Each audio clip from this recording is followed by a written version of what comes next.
So, had some technical problems like crazy tonight. The stupid stock program wouldn't load. So, I've got it up there on Google. That's all I can do. I traded WWE.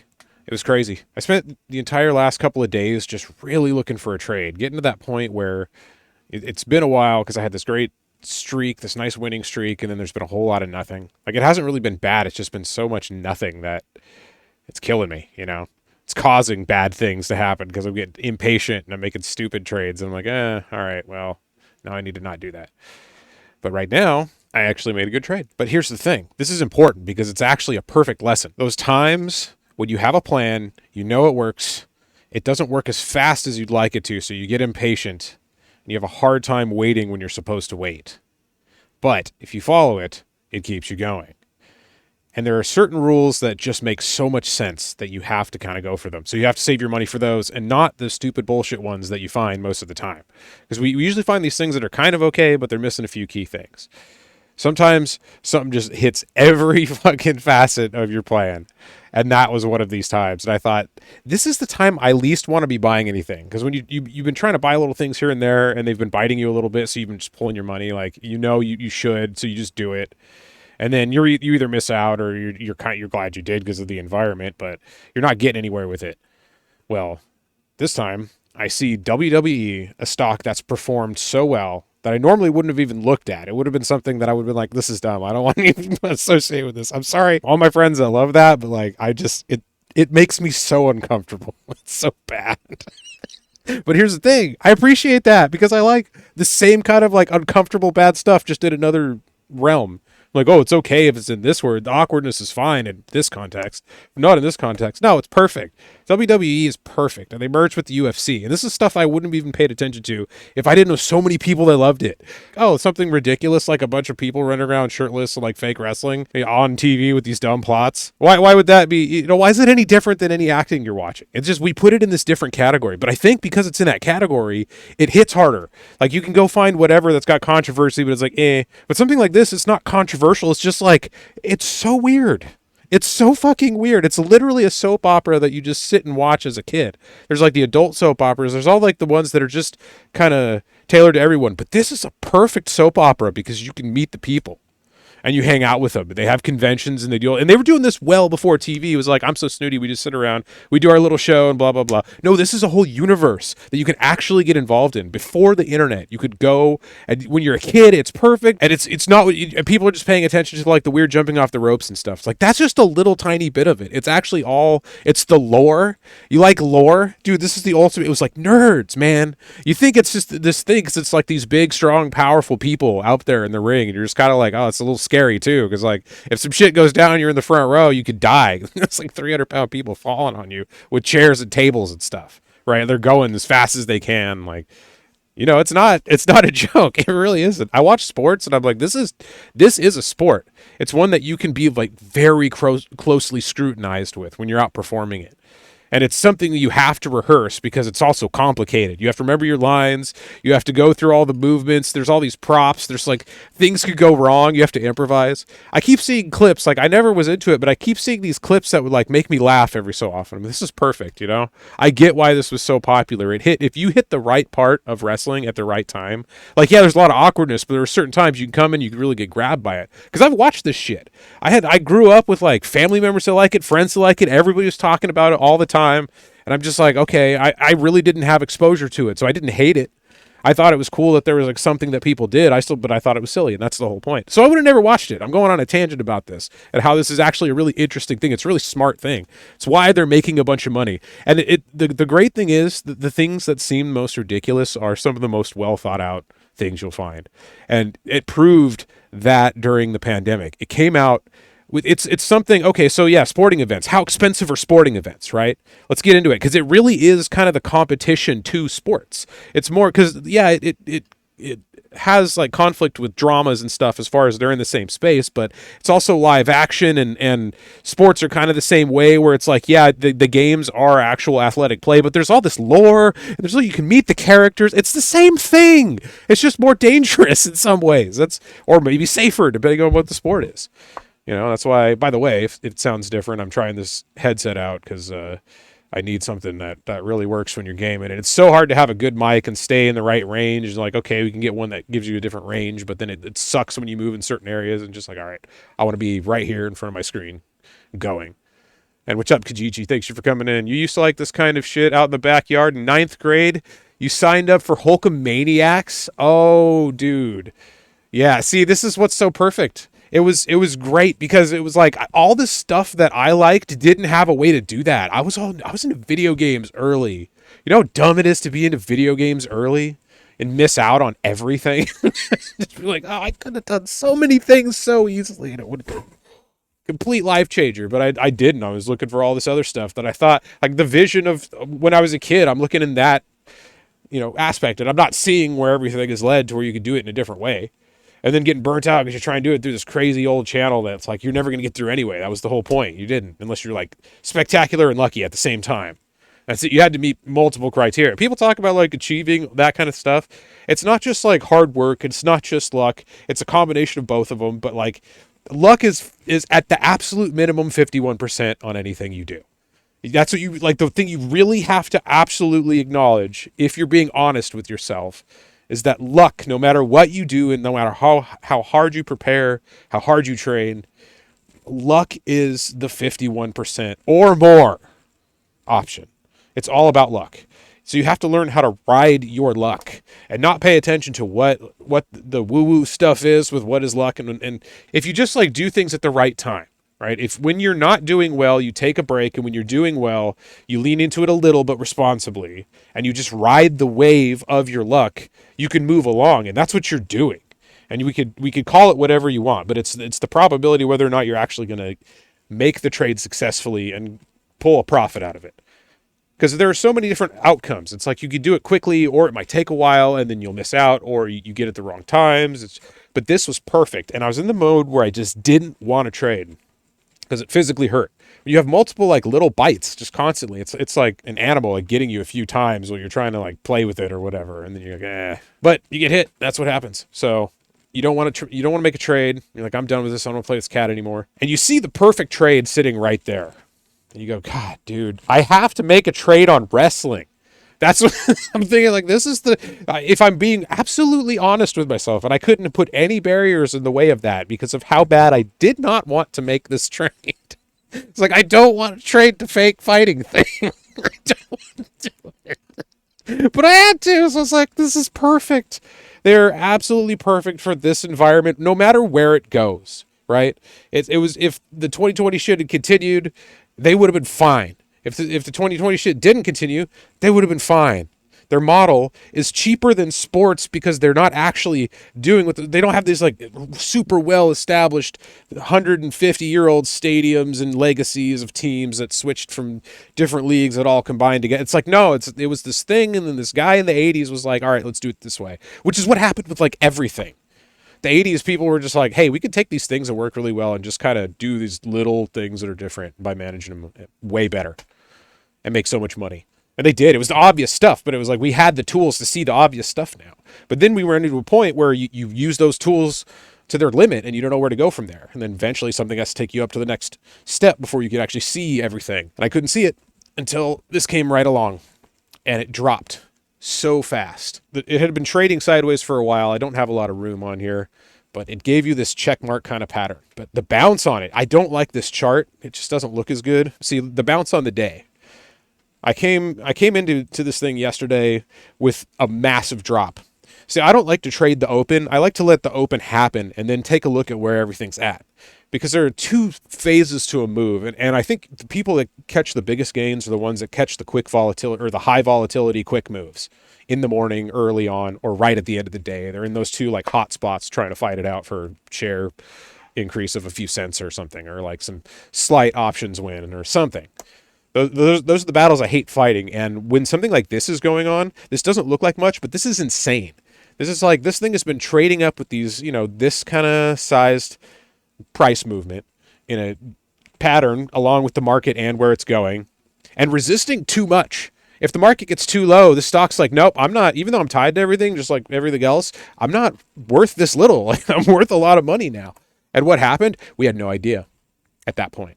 Well, I'll bet people that watched it, people that followed it probably did know, because they would have had some alert early where somebody leaked that they're making some deal with the what is it, the Saudi the sovereign fund that's investing in sports content, and they just bought 100 million shares of a competitor to the UFC, and you'd think like, well, what does that have to do with WWE? Well, they kind of joined forces, and they're both part of this company Endeavor. That's sort of the blanket of how they're both going to do business now, and that blanket is going to expand, and it's looking very positive right now. Now, whether that actually happens and how well they do it is a whole different story. But it's strong because you think about how much do people believe in stuff like that? These people know what they're doing. They both have cheaper sports that are just as entertaining and are much easier to control than the actual massive team sports and the things where there's just so much tradition. There's so many eyes on it from different angles, and it's happening in the college level. And it's unbelievable amount of people. There are just so many people out there. If they're not playing professionally, they've tried, or they're looking for spaces on rosters, or they're doing all kinds of different stuff. With this, they have a much more controlled formula where people can kind of work independently, and then they work their way into that league, and they don't have these like huge minor league systems or whatever it is like they do in some of the other things. What's up, Green Joker? Hey, how's it going?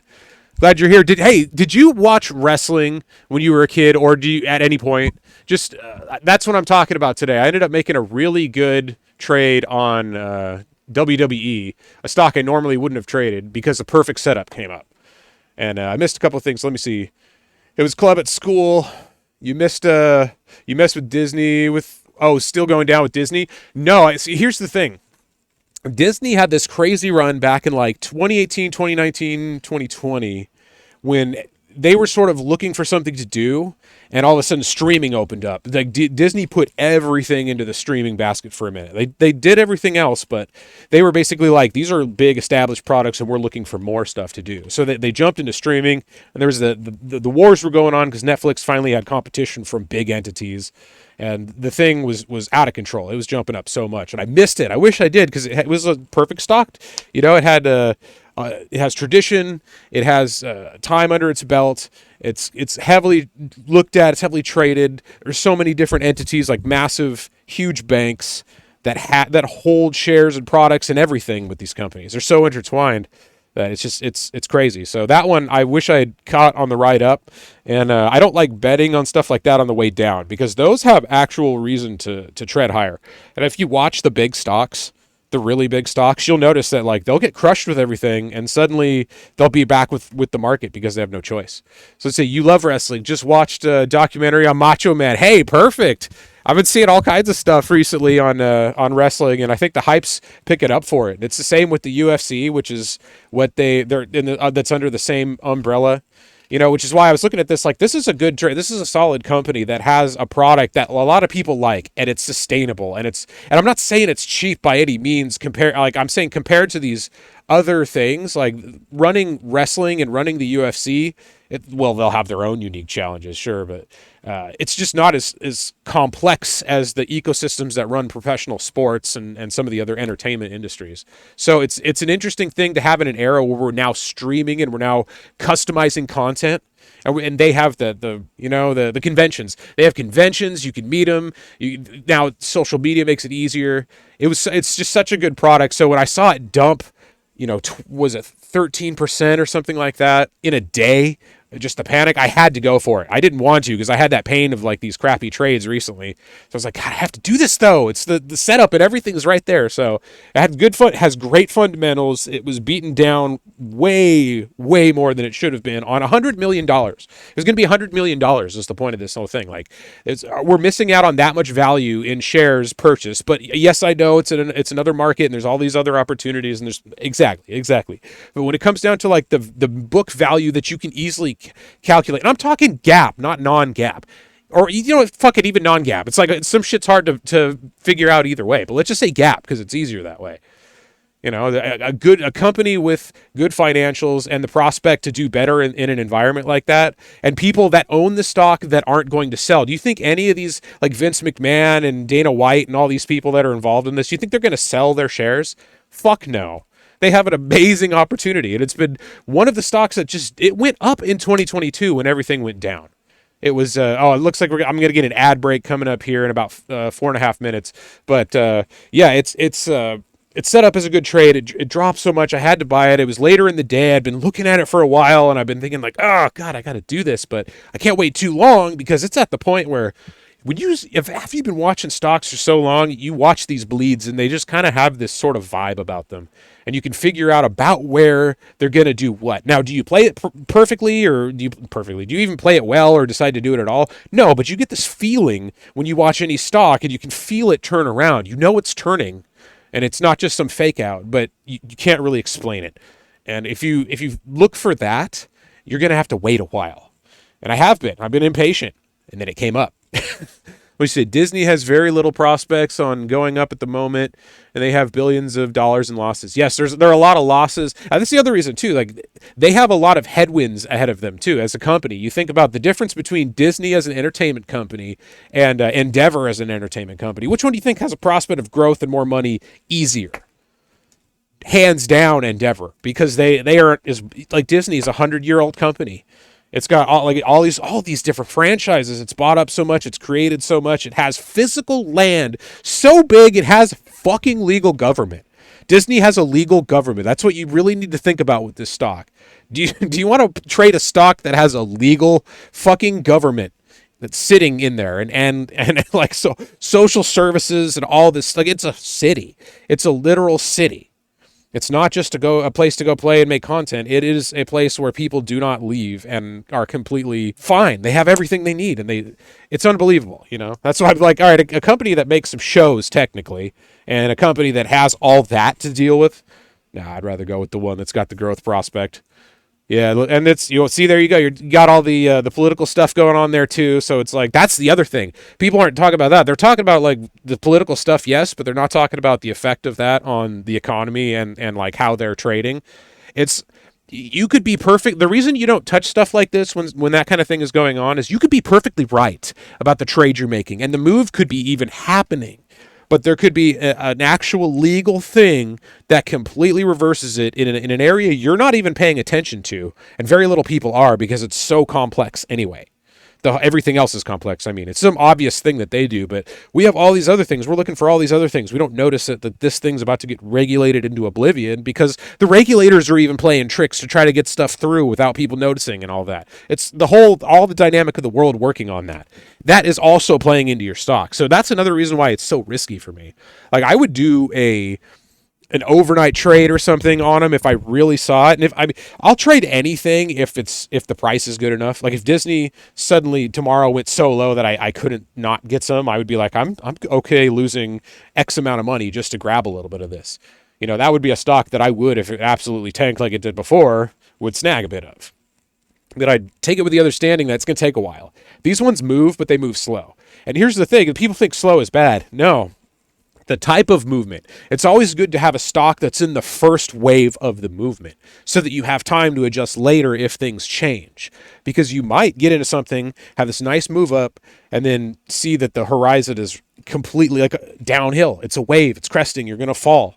So you can back off a little bit or all the way and just go like, all right, I took my stuff up. It was like I got the whole land to move up. I didn't say I got it. The whole land moved up and I was able to grab on. That's the truth. It's not that you moved the shit. It's that the shit moved and you were able to ride it. That's most of life. But in this case, that's what you're looking for. And it was nice to find that in World Wrestling Entertainment, which I would have never looked at.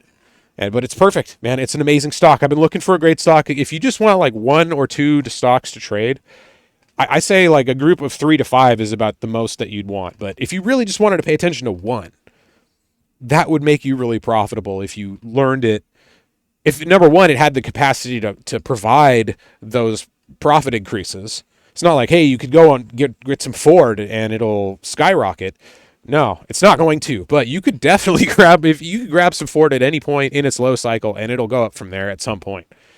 If it's in the single digits, it's probably going to end up back in the double digits again. And in this case, it's bounced around from like 12 to 15 for quite a while. But the motion of the market has to be in its favor.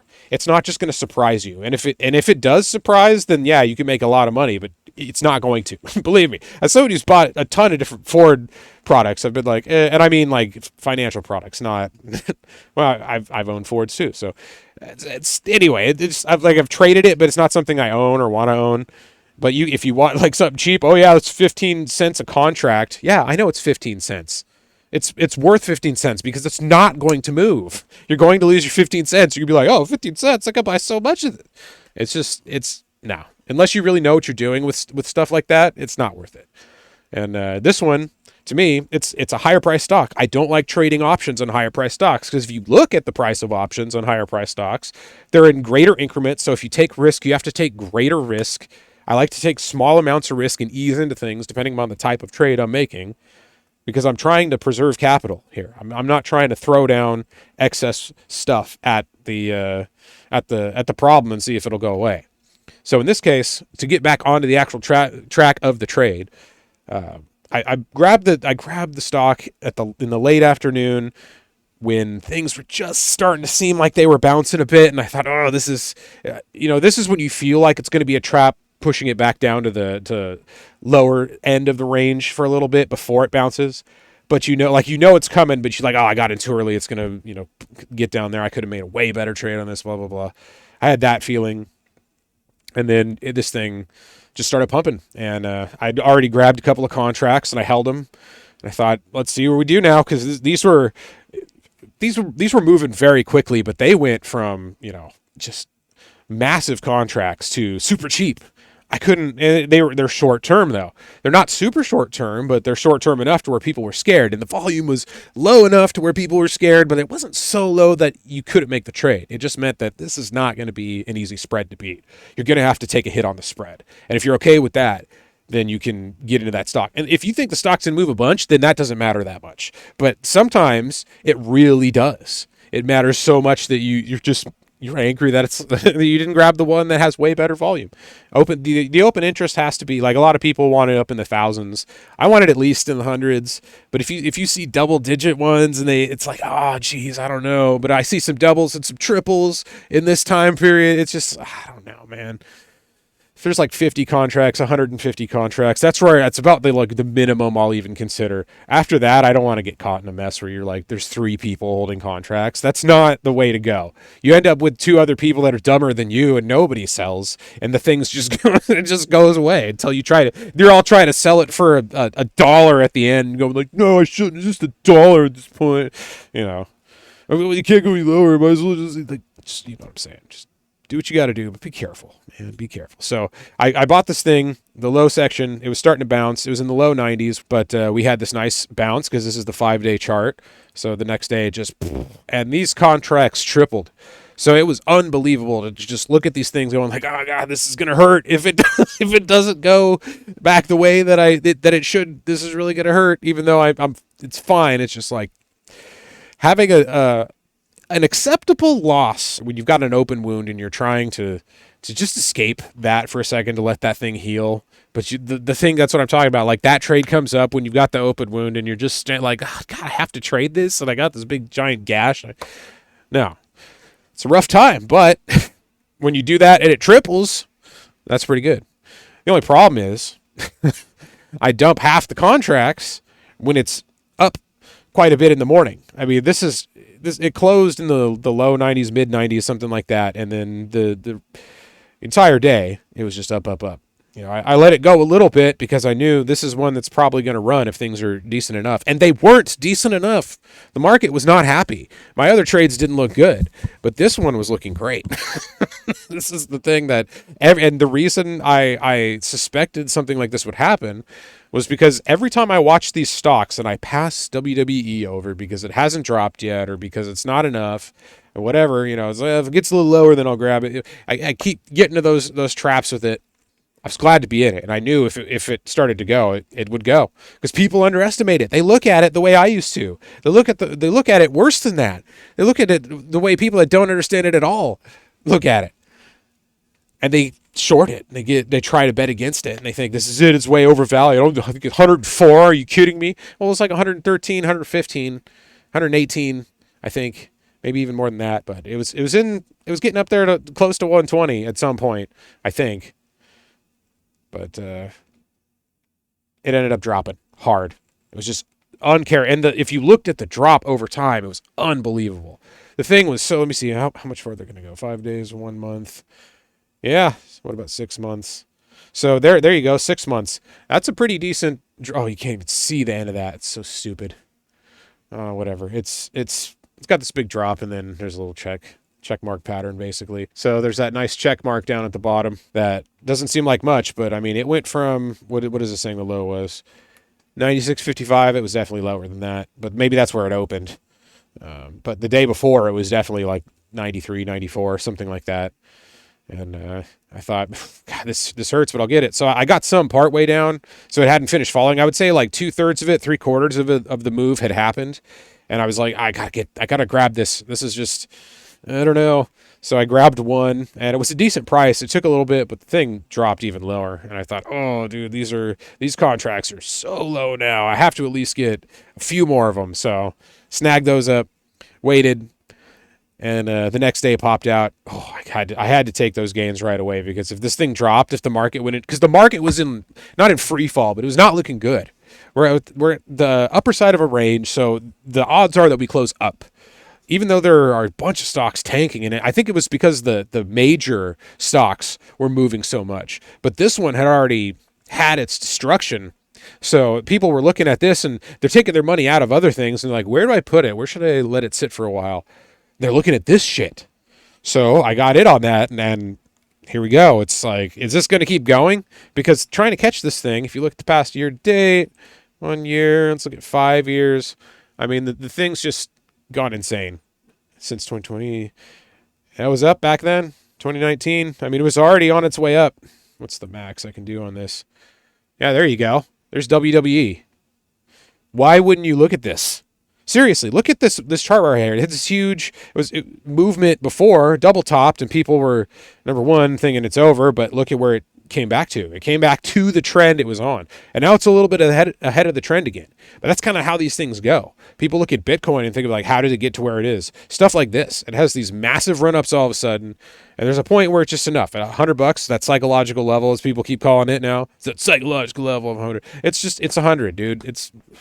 There are certain numbers as fuck the psychological thing. It just, because of the way the number is, it's just like a new set of data. Like you're adding another digit to it, and that's why it's the single digits to the double digits. People will buy any stock as long as it's in the double digit price range. You know, they'll think, all right, even if it's $11, it's $10, whatever, it's a double digit. Yeah, but then it's $9 sometimes, and it's a single. It hasn't gone. It's gone down 40 cents. Stop it. It's 40 cents. But in something like this, the thing keeps going off. And look at this. We've passed the level. And now we're coming back to it for support. We've got a market that's trending up in general. So this was a stock that was a nice buy on a massive decline like that. That is way too much. I need my program to work, which it didn't, to show you how massive this drop was. It looks all nice and gradual, but there's after hours trading and a different time frame, and the way you look at it when you're trying to catch it on a certain point of the day. It was just unbelievable, because that's when I wanted to catch it. That mid to late afternoon lull. People exhaust themselves in the morning. Like there's a stock that pops and then sells off real quick because they don't realize the cascade of sellers that they released with their stupid little quick trade in the morning. I mean, that's the problem with a lot of these, is these stocks are stable, but sometimes massive volume comes in on these areas that can't handle it, and they just pop a stock that will completely destroy the people coming into it late. It's a quick pop in the morning. It's something you have to be able to catch and get out of without getting too into it. And that one's tough for me. I can't do stuff like that. So once that stops, there are people that are looking at it like, oh, look, it's a dip. No, it's the volume coming. It's the volume drop off. Because there's a certain point where the volume is what matters and the price doesn't. And then there's most of the time it's the price that matters. When you get to a point where price kind of stops, the next thing you look at is the volume. Before you go to your indicators, before you do all the shit, like watch the price. I love it when people talk about that and they neglect everything else, but then I love it when the people that don't just pay attention to price get caught up in they're caught up in their stuff so much that they can't see past what they're looking at on the screen. They've got this every single little indicator, and it's like, dude, just look at the price. There's this dude I've been following lately that gave this great speech on it. It was just a random thing he came up with, but he made so much sense because he's been doing it for way longer than I have. He's been doing it for so long that he just has, all right, there are certain things that you don't even have to think about. You kind of just watch those to see what the overall movement of the market is. And that's my thought. That's been my thought for a long time. So when he said that, I was like, all right, let's see what else he said. He's like, just look at the price and see what that's what when you see it, when you watch a stock for a while and you see the price at a certain place, you know what the people are doing at that price. So you can plan on trading the movements between those states really effectively without having to do all this technical shit.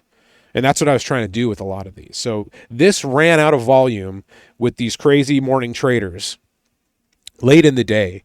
And people had tanked it so hard because it has a bunch of shares, but not as many as it's going to need for the kind of volume that's going to come in on this thing.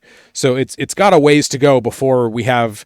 I'm talking long term. I'm not talking overall. I'm just saying like this is going to come back down for sure at some point.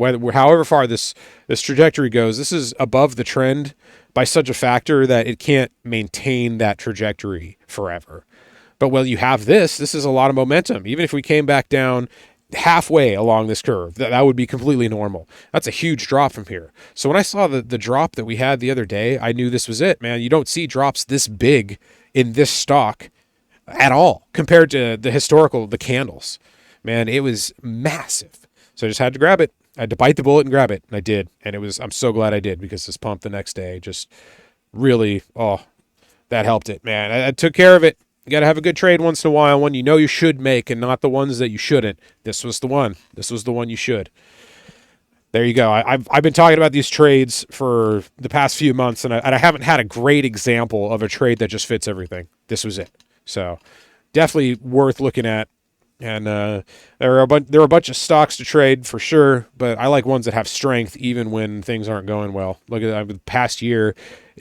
There's been some drops, but these pumps are the thing. It's usually these like massive pumps and then kind of resistances. It's hitting resistance and then it's coming back down a bit.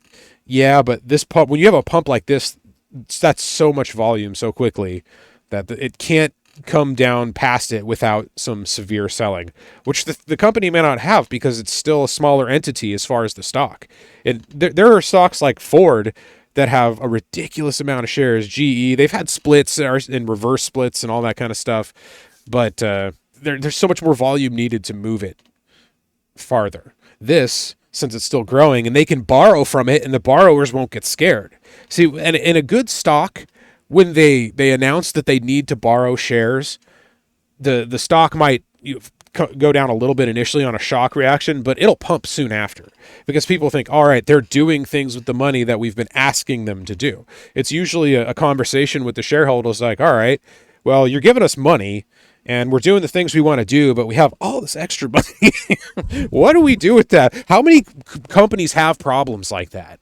Not many. It's nice to see one that's like, oh, wow, they could just, like Facebook. When Facebook was down at $90 or $80 or whatever it was, and people were telling me how it was over for Facebook, and it was the worst stock, and I was just going, are you kidding me? It's just Facebook at $80. At 70, that's something I think was as low as I can remember it. If maybe it was like just in the 90s or 80s.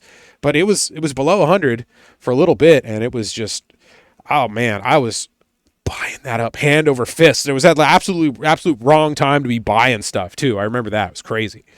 So I couldn't pass it up though. And man, I was right about that one. That was another one of those trades. It fit everything. And it hurt too, because I'd buy it and it was still on its way down. It's like, all right, I got it at 95. And then, dude, it's like 87 right now. It happened. That happens. But I'm just going like, that's no big deal. Now it's at $300 or more, or $400, $500. I don't even know. This thing was at one point in time, it was $300 something. And I thought to myself, not that long ago, people were willing to pay this much for it, and it had this many reasons to. All of those reasons are still valid. They've had this much time to work on it and this much time to watch everyone else work on it so that they don't have to spend money in those ways. That's one thing people don't think about with business. It's like part of business is that everybody's doing a bunch of different shit and they're all watching each other. They're pretending, well, we're keeping secrets, blah, blah, blah. It's like, no, we're doing our thing, yeah, and we're trying to keep little things secret, but really we just want to see what happens when a bunch of people do the same kind of thing in slightly different ways. Because we can learn from that too, and we can make our shit better. It's not all about like, oh, we got to stomp everybody out. It's like, dude, if other people are doing research, we could just watch that and then they could be spending the money on it. That's so valuable that it's really, I can't believe people don't talk about that more on financial shows. Like, that is so important. Are you spending your money on this? And yeah, we are. And then the whole space rises, because if one company is doing that, it's benefiting other companies as well, as in a direct way. So it's funny. The whole thing is just interesting. But that was my trade. WWE, Thursday, midday afternoon. Absolute pain grabbing that thing, but got it at the perfect time. Because, yeah, it dropped, but not for that long. After I grabbed that thing, it hit a low and just didn't come back. And I knew that this was the kind of stock that was going to have that. Because they'll have those ones that are a little sketchy, but if you find that big of a drop and that nice of a stock because some company didn't buy some shares, you know, and all right, the last point I'm going to make before I'm done with this. So I got kicked off, whatever. I'm just going to say this and then end the stream. I forgot what the hell I was going to say. So, okay, I think I'm remembering. It was, it's a company that was sponsored by Logan Paul or something, or maybe both of the Pauls. I can't remember. And it's a competitor to UFC. It's like the Professional Fighter League, right? So I thought, all right, Logan Paul is in on that. All right, I'm okay betting against Logan Paul.